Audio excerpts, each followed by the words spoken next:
All right, guys, how's everyone doing? We're getting back on the video making grind. We uploaded a series of videos a couple months ago, but I want to apologize because those really had nothing to do with the sort of direction that this channel was headed in, say, like 5, 6 months ago when we were really ramping up our video production. And that's okay. It's just things happened, and you might be familiar with the situation, but the casual YouTube content just got put on the back burner for quite a while. Um, well, I kind of got sucked into this other project that I was working on, which is fine. So I think what I want to do and like the direction that I want to head in is that I want to start or get back into the series where we're engaging on these platforms, but we're taking like a more critical and open-minded approach to the stuff we're seeing and observing. And we did that quite a bit with Reddit with our earlier videos, and those videos did pretty well. And I had a lot of fun making them. And I think they were actually useful in a lot of ways because um, they gave a voice to some of the, I don't want to call myself common sense, but some of the more like logical observations, like logical conclusions based on the stuff you'd see on these platforms. Because the reality is, there's kind of a big disparity between how most people think, and then when you go online and then you jump into these communities, how ideas and opinions and perspectives are represented in those communities. I think there's usually a pretty big gap between the social media bubbles you see and how most people think in the real outside world. So my whole idea, my whole goal, I don't even know if it's possible, but I want to try to bridge that gap a little bit more consistently. Because at least when I am looking for content just to watch and absorb and engage with, there's a lack of the common sense perspective based approach with regard to just our current social media landscape and how people are interacting with each other online. The way I see it is we're going down a very specific, potentially dangerous path, and I do think it's important that we have voices that just speaks honestly about what's going on, whether or not it makes any difference. So, at the end of the day, my outlook is I'm just going to try to make the content that I would enjoy watching, and be the voice that I would enjoy listening to. So, unfortunately, that's going to get subjective, and it's going to be incomplete because everyone has different preferences. But that's the only way I know how to make content, and I don't want to. I'm not going to be. I'm not going to be fake. I'm not going to cater towards a specific audience. I'm just going to speak for real about the stuff that I see. And so I do think there's a market for that. Or it's not going to be a market. It's going to be an audience because I don't make money off these videos. But okay, that's just my intro, and that's just my opening thoughts on what we're going to be doing with this channel. But I think it's going to go in a few different directions, and we're just going to start out by getting back into the social media commentaries because they are pretty entertaining. I think so. And for this video, we're going to be talking about X. And we're going to be talking about X specifically because I've had the fortune, or I've had the misfortune, of spending a bit more time on this site than I otherwise would deem ideal. And the reason, I have a good reason. The reason is because I've been trying to use it strategically to connect with people and to spread awareness about the ideas that I've been publishing. So in the back of my mind, there's a deeper purpose behind it. And I've always been very critical of using these apps regularly because I've sort of been aware of how they can affect you and then skew your behavior and your attention span and all that stuff. But this is kind of interesting because over the past couple months, I've been pretty much scrolling on X daily, engaging with people and then posting content on a semi-daily basis. And I've never done that before. It's a completely new thing for me to be engaging on social media that frequently. But I've been doing it for quite a while now, just a few months, and I can already see how I've already been falling into those negative mindsets and those negative psychological effects that we've been talking about earlier and previously on this channel. So it's become kind of an ironic thing. I'm falling into the exact same loops I've been warning people against. And that's what they are. They're like misaligned feedback loops, because once you start scrolling, it gives rise to all these other expectations and psychological behaviors. But with X specifically, it's a unique thing because it's a very innocuous platform. A lot of times the X crowd champions the free speech, town square, marketplace of ideas type mindset. I'm in deep favor of that. I think that's a great thing. I think that should be the attitude just that generally characterizes these types of platforms. But there's a whole nother side to regularly using the platforms that I think is worth addressing. And it's not malicious as much as it is just the natural consequence of human psychology when humans are engaging with technology in a certain way. So, to give the disclaimers, because the disclaimers are always important, this is my anecdotal experience, and everyone is going to be different because everyone's mind works differently and they use tech in different ways, and they have different predispositions, that sort of thing.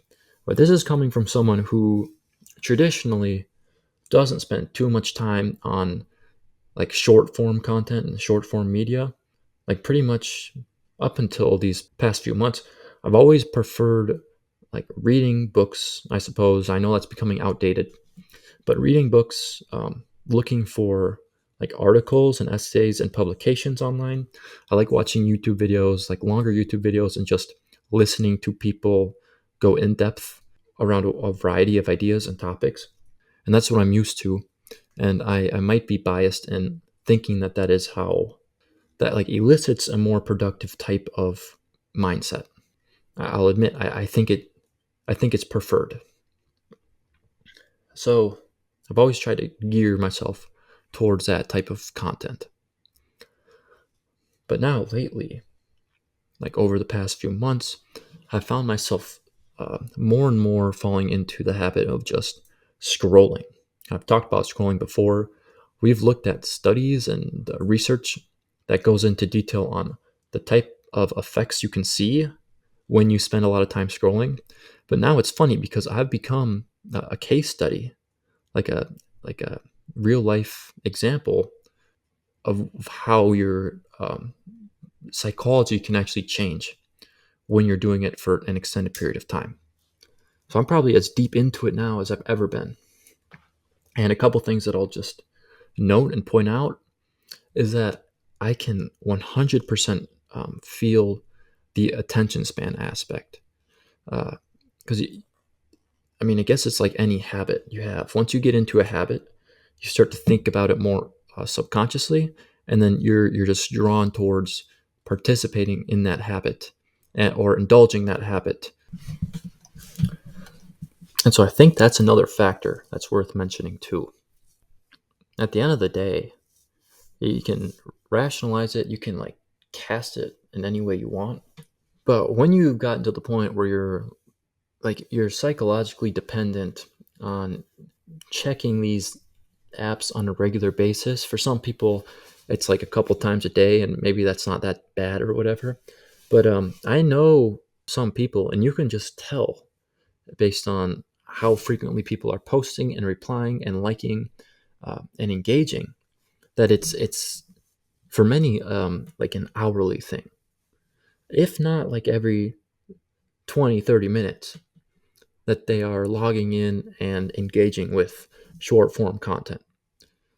And there's been times where I've been bored or whatever, and I've just opened the app and just started mindlessly scrolling multiple times within a short period, with if it's just 10 minutes. I might be bored and not doing anything consciously, so I naturally open the app and just start scrolling, and then I'm like, what are you doing? And then you close it, and then you forget about it. You're not thinking intentionally, and then you just do it again. And that can repeat X amount of times. But I'm sure for many people, there's no upper limit Like it's an incessant, it's like a nonstop behavior that a lot of these people are engaging in. And I never fully understood that. It always seemed absurd to me. But now, getting to the place that I am now, I can see how that happens. I can fully see how it's like a psychological snowball effect. Because if you're not consciously thinking about it, and the path of least resistance, so to speak, is to continuously chase that digital affirmation, because it gets worse once you start getting likes and engagement. And then people start responding to you and replying to you, and they start following you. Then the little, like, the bell with I don't have any notifications right now because I'm not very popular, but the little bell icon that starts to become its own, um, like, hit, its own cue. Because then you start to see those number of notifications go up. There's some, like, register in your mind that's like, more is better. More engagement is better. More popularity, more replies, more acknowledgement, more digital affirmation is better.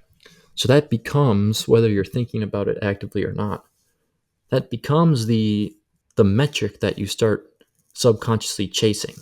And I'm fortunate enough to where I'm not very popular. But no, let's say you start using it, and you start using it more and more, and you're actually, like, posting, like, popular content. Not only is your usage going up, but the psychological affirmation factor, the digital applause factor, that's going up at the same time.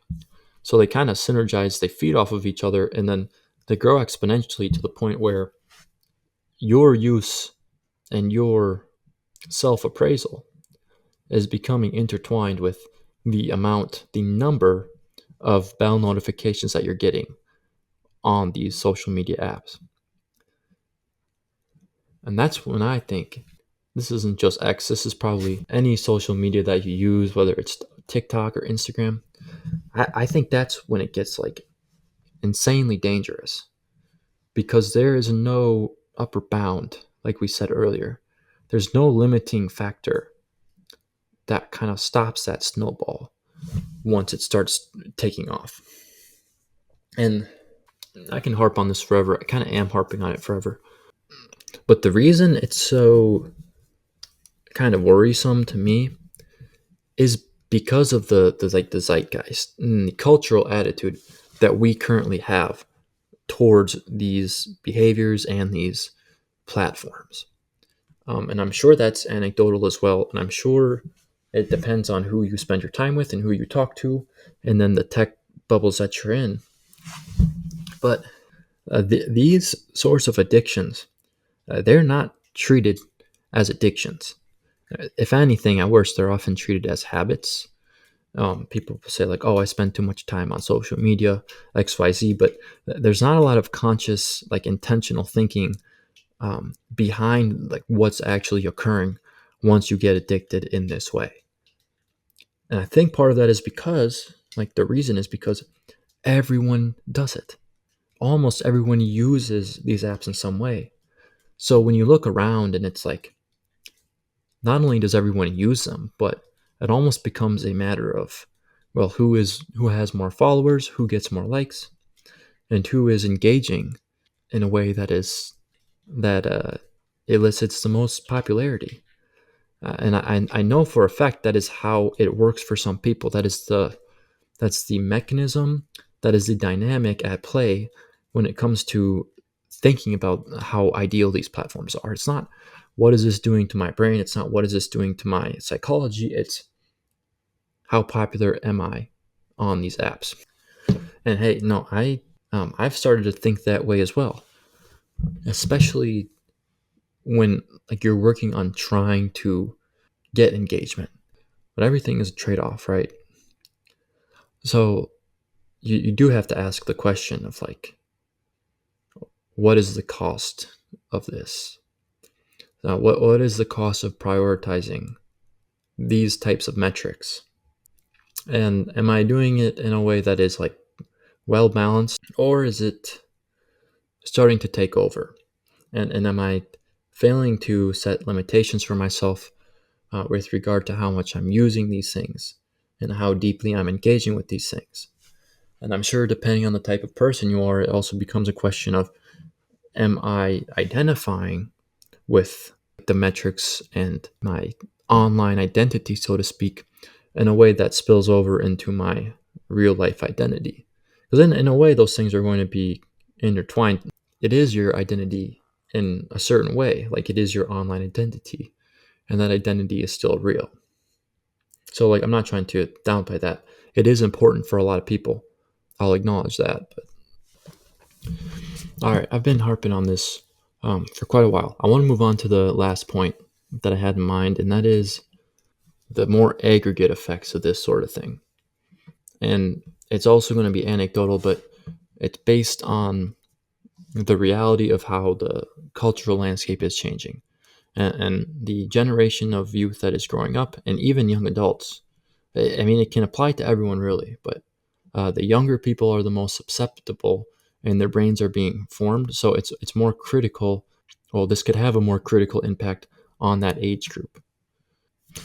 And my concern here has to do with the collective shift. Well, it's away from a number of things, but it's away from deeper long form engagement in general. We're seeing like a trade off or a switch from what was typically considered to be like normal content and normal engagement to flat out short form, like pure short form engagement. And now it's not like a fringe thing, it's everywhere, to the extent where, like we said earlier, everyone is basically participating in some capacity. So for some people it's X, some people it's TikTok. I don't know if that's like still popular or it's dying. I genuinely don't know. For some people it's Instagram, and then I'm sure for some people it's Reddit as well. There's other, like, all sorts of things, but I think it's like a accumulation of how we're collectively shifting towards the apps that are geared towards shorter attention spans and quicker dopaminergic hits. Apps that require less participation to get the same amount of immediate reward. So there's all kinds of ways we can describe this psychologically, and we've done videos in the past where we've looked at studies that actually go into how these things work and why they're bad. But I'm just speaking from like an anecdotal perspective here, and I'm open to being challenged on this. But you can pretty clearly see when you look at how people interact with each other in general and in real life, that there's a spillover effect that has to do with attention span and immediate necessity for stimulation. Because these behaviors and then these effects, they're not limited strictly to social media and what type of social media that people prefer. They're directly linked to a number of other things that run a little bit more deeply, like how you go about solving problems, how you go about thinking critically about nuanced issues that might require, a certain breadth of perspective in order to apprehend fully. Because the alternative, the opposite, and I think what you could argue we're seeing more, is that everything is becoming just more reactionary. Everything is becoming more surface level, more reactionary, and from a consumerist standpoint, it's being geared towards the lowest threshold for engagement. And another interesting aspect of this is how you can see it unfolding with AI as well. And I think I'll make another video on that. Like, I'll make a video on that specifically, because that's a conversation definitely worth having. But you're starting to see this like phenomenon happen where people are spending less time actually teaching themselves information and like sustained knowledge to, well, just different things, whether like different topics, because there's this perception that why would you need to teach yourself anything when not only most information is available to you at any given time, but you can just look it up on the internet. But most problem solving and most critical thinking you can now outsource to automated technology like artificial intelligence and these large language models. That's legitimately what people are starting to do. You can even see it on these apps too. Like you're getting into situations where people are using artificial intelligence as like a deference to authority. As in, you'll see people get into like an argument, or they'll be debating a certain idea, and then one person will pull out the "well, I asked ChatGPT" card, and then they'll just post their screenshot from their conversation with ChatGPT as though it's an authoritative opinion or stance on an issue. And I think that's where it gets a little bit fuzzy, because these models are powerful. Like, you have to admit that. When you're using it as a way to outsource your own opinion and your own stance on an issue, then that's where I see the potential for a lot of problems to creep in. And then it turns from something kind of cool, like, oh, we now have a super powerful tool for problem solving, and for knowledge consolidation and for self education. And now it's almost turning into a matter of dependency. Then we'll talk about that in another video, because that'll be a good one. But no, you're seeing people now becoming dependent on AI to write long form messages, or like social media posts. And it's almost obvious. It is obvious in a lot of situations. You can tell when someone is using AI to write for them. And those people, maybe they don't think it's obvious, but it is pretty obvious, especially once you've spent some time interacting with the models. You can kind of pick up on the fact that they all have their own unique personality, so to speak, but they all output in a very specific way. Yeah, I don't know. The AI thing, that freaks me out a little bit too, because you're gonna get these very strange situations. Okay, so I'm sorry to harp on this for so long, guys. I know this has been getting way too long, and I've probably been just talking in circles here. But this is just a nice little warm up video, like an intro video, to get me back into the YouTube grind, because I want to keep doing this, and I want to extend these discussions, and in deeper ways and more productive ways. But yeah, this first one, I just wanted to kind of aim at the social media thing again, because even just over the past few months, I've seen new things, I've had new experiences, I've been involved in different spaces, and it's been a little bit sobering, especially when you consider the fact that I'm now getting sucked into the same feedback loops that I was really, really warning people about just less than a year ago.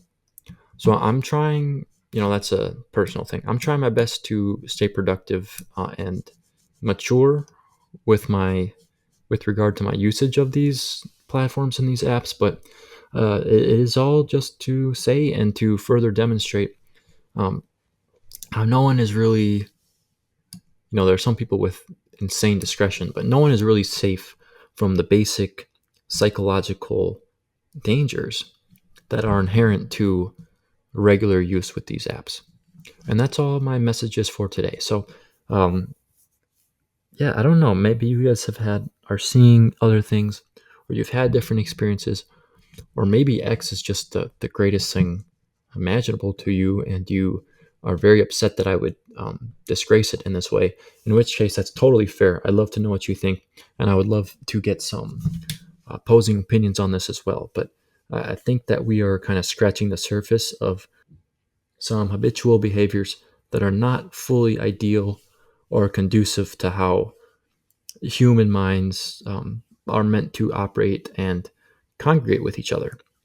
I think in many ways it's bringing out the worst side of us. So you got to take the bad with the good. There's also incredible things that these platforms have allowed, and we can now connect with each other in completely novel ways. But I think it's always a matter of trade-offs. So that's all this video is meant to do, kind of help fill that gap in the discourse, the social media discourse. And I'm hoping that this can become a longer conversation, a longer and more nuanced conversation for everyone.